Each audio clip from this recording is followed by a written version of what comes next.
Welcome to HazCom Central. I'm Barry Lerner with today's report, Health Hazards 2, Irritants, Corrosives, and Sensitizers.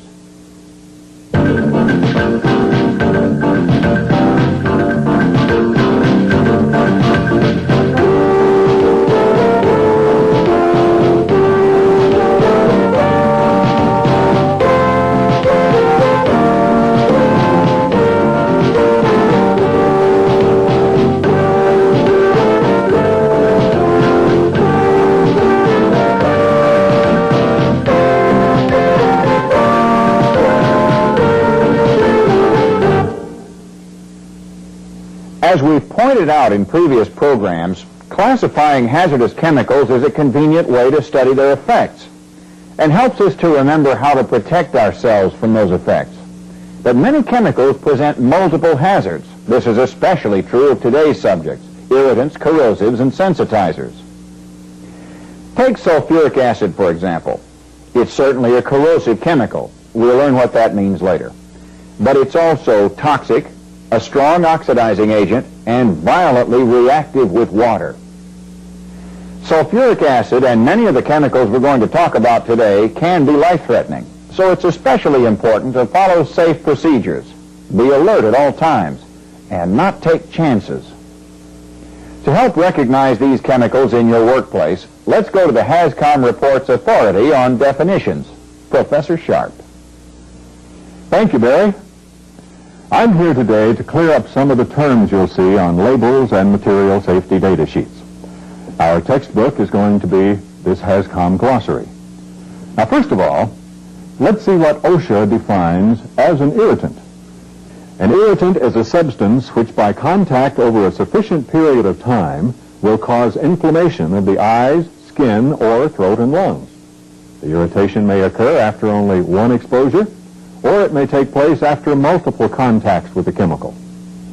Here are some commonly known irritants that you may encounter at work, or for that matter, even at home. Now, of course, some of them have a more severe effect than others, and we'll go into what effects those are a little later on in this program. Now, we'll look at the definition of a corrosive. Our glossary says that a corrosive is a chemical that causes visible destruction of living tissue at the point of contact. Corrosives can also attack other materials, such as metals, so care must be taken in how they are stored and transported. Now, most acids are corrosive, particularly in stronger concentrations. These common acids are listed here in order of their corrosive hazard, with nitric acid as the most dangerous. Weak acidic acid is known as vinegar, but in concentrated form it's called glacial acidic acid and will severely burn your skin and eyes. Hydrogen sulfide is an acid that is also extremely toxic. Bases, such as these shown here, are also corrosive. Now, some of them are highly toxic, such as aniline, for instance. Aniline can even be absorbed through the skin. Ammonium hydroxide is only mildly corrosive. As a matter of fact, in a weak form, it's a common household product, but it can be highly irritating to the eyes. The third class of chemicals we're talking about today are called sensitizers. Now, our glossary says that sensitizers are substances that usually don't cause any trouble on the first exposure, but they may eventually produce an allergic reaction such as a skin rash or respiratory problems. Here are some examples of known sensitizers. In other words, chemicals that have produced allergic reactions in test animals and accidentally in human beings. You know, Mother Nature provides us with a very good example of a sensitizer, poison ivy. Now, many people don't react to poison ivy the first time, but on re-exposure, they immediately break out in a rash. So that's all for today. Now that you've seen some examples of irritants, corrosives, and sensitizers, I'll return you to Barry. Thanks for that lesson, Professor. As with any hazardous chemical, knowing the hazard is your first line of defense, and your source for knowledge is reading labels and material safety data sheets. Labels such as those specified by the Department of Transportation and more detailed labels affixed by the manufacturer of the chemical will tell you basic information about the relative hazards of the product. For more detailed information, always refer to the MSDS and written procedures published by your own company. For example, here's an MSDS for hydrochloric acid, which is a highly corrosive chemical. Notice the threshold limit value, or TLV, is only 5 parts per million. Any exposure above this concentration is considered unacceptable. The health hazard section of the MSDS lists the specific effects of overexposure for skin contact, inhalation, and ingestion. In case of emergency or first aid, we're told to flush the eyes and skin with flowing water for 15 minutes and remove to fresh air if fumes were inhaled. Note that we are not to induce vomiting if any of the acid were swallowed, but give large quantities of water or milk, and of course immediately call a physician. If this chemical were an irritant or sensitizer, it would be listed in this section.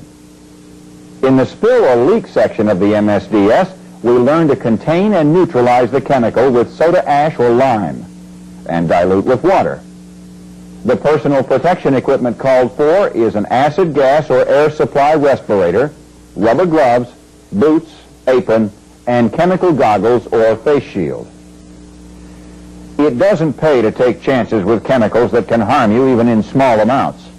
To illustrate what can happen if we don't pay attention to all the details, we have an on-screen interview lined up with a worker who had a painful reminder. We're talking to Dale Bowden, an operator at a plant where nitric acid is used in processing. Welcome to the HAZCOM report, Dale. What's the story behind that bandage? An embarrassing, I'm afraid, Barry. You see, one of my jobs is to periodically test the stored nitric acid we use to make sure it meets specs. And, well, I was wearing my acid suit and my face shield. Always do when I tap into that tank. The only thing was, I forgot to bring along the Viton gloves. They're resistant to nitric acid. But there on the table was a pair of work gloves somebody had left behind. So I figured, what the heck, they'll do. I never spilled a drop doing this before. So I just went ahead to get the sample. And then, well, I guess I got to thinking about my vacation next week. The next thing I knew, that acid was pouring on my glove. I mean, I couldn't believe it. And before I could react, it burned right through those gloves and into me. Yeah, it did smart a bit. But we've had training in first aid for burns. So I knew to get those contaminated gloves off and get to the shower. I washed my arm and hand for about 15 minutes. It really gave me a scare. After that, I advised my foreman and went to the infirmary for further treatment. And my boss reported the spill to Sam here so they could clean it up. We've been joined by the plant safety engineer, Sam Price. Sam, how could this accident have been avoided? Well, Barry, the first thing we try to impress upon all our employees who have to deal with hazardous chemicals is to stay alert and don't take things for granted, like gloves, for instance. The protective equipment we recommend depends on the properties and concentration of the chemical and on the potential harm that could be caused by exposure. For working with strong acids, as an example, we may call for an acid suit or a rubber apron for weaker and less dangerous solutions. A face shield protects the eyes from splashes. To prevent vapors from irritating the eyes, we use these chemical goggles, which should fit tightly enough to seal properly. A respirator may be required if airborne substances could exceed the TLV for the chemical. Protective gloves made from the correct material to resist the specific chemical involved, and boots made from the same material to protect the feet from contact with the chemical. And since all jobs are different, we've come up with this chart that outlines what equipment is required when. It's obvious that using the proper type of protective equipment is especially important in handling corrosives, irritants, and sensitizers. Thank you, Dale and Sam, for sharing your experience with our viewers. A serious injury was prevented in this case, but these types of chemicals don't always give you a second chance. To find out more about how they can hurt you, we have a taped report from Dr. Rosemary Brock, a specialist in occupational medicine. Today we're going to see how irritants, corrosives, and sensitizers affect the human body and why it's so important to protect ourselves from them. First, let's take a look at irritants, which can cause inflammation of the eyes, skin, and respiratory passages. In the workplace, the most common way you're exposed to irritants is by breathing their vapors. Irritants which are highly water-soluble, such as the example shown here, are trapped in the upper respiratory system where they can cause burning or choking. Other chemical irritants such as these are less soluble and can get into the lungs where their effects can be more severe. A third group of irritants are essentially insoluble and can penetrate to the far reaches of the respiratory system. These are especially dangerous.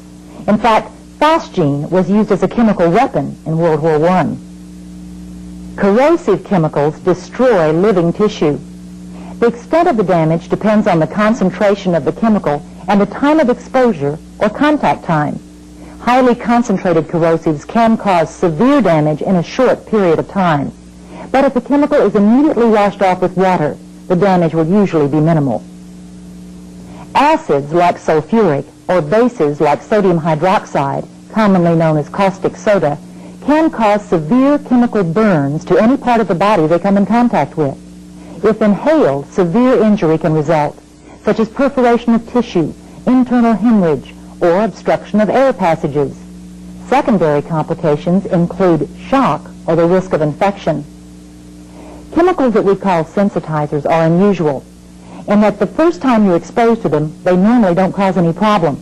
However, upon prolonged or repeated exposure, they can cause an allergic reaction in the skin, eyes, or internal organs. The responses to sensitizers can include skin lesions or rashes, dermatitis, itching, and conjunctivitis of the eye. However, sensitizers have been known to cause fatal shock in humans. Avoiding the adverse effects of these kinds of chemicals is generally a matter of eliminating or limiting the possibility of exposure by understanding the hazard, following proper handling and storage procedures, and using the recommended protective equipment. I'll add one more thought to what Dr. Brock said. Don't take chances with these chemicals, and don't assume someone else is looking out for your personal safety. Now we have an on-screen interview with a maintenance worker to illustrate that point. Welcome to the HAZCOM report, gentlemen. I understand you work in a fertilizer plant that uses ammonia and that you've just had an accident with it. Tell us what happened. Well, it wasn't all my fault, I can tell you. You see, my job is to overhaul valves in our ammonia lines. And I'm careful, too. Well, usually.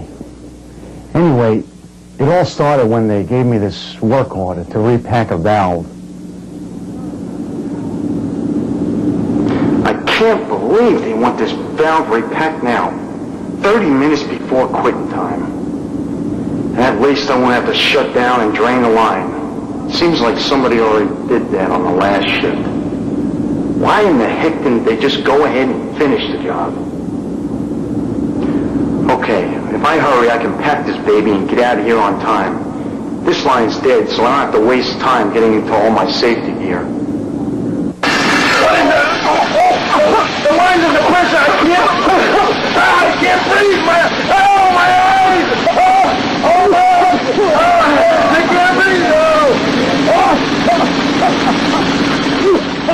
breathe. So there was ammonia in that line after all. You look okay now, though. Yeah, I'm all right. Luckily, my supervisor came along and gave me some oxygen until I could breathe. Then he took me to the eye wash station to wash out my eyes. What about it, Doctor? Was that the proper emergency treatment? Yes, it was, Barry. Ammonia gas is an irritant that can cause burning of the eyes, and if inhaled, attacks the upper respiratory tract. That's why I had trouble breathing. Depending on the type of chemical exposure, there are several first aid techniques to follow. Usually the first thing to do is to remove the victim from the site of the exposure. If he's not breathing, immediately administer artificial respiration until breathing is restored. If breathing is difficult, give oxygen. Any contaminated clothing should be removed to stop further contact with the skin. Any parts of the body exposed to the chemical should be flushed with running water for at least 15 minutes. Then as soon as possible, get the victim to a physician. Sounds like quick action in this case prevented serious injury. Thank you both for joining us on today's HazCom report. We've seen why it isn't a good idea to depend on someone else for your safety. Always double check. And personal safety equipment doesn't do you any good hanging in a locker. But a major concern in protecting employees from irritants, corrosives, and sensitizers is to prevent or limit exposure through proper storage and handling. For more on that, let's go to a taped report from Bill Curry, a safety engineer. Irritants, corrosives, and sensitizers share one characteristic. They can affect you adversely, even in small amounts or doses. So it's particularly important to store and handle them in a way that prevents contact. Since corrosives such as acids and bases represent the most difficult storage and handling challenges, let's look at some of the ways they are handled to prevent leaks, spills, and exposure. Because they are so reactive, corrosives are transported and stored in special containers that are lined and coated with a material that will inhibit any reaction.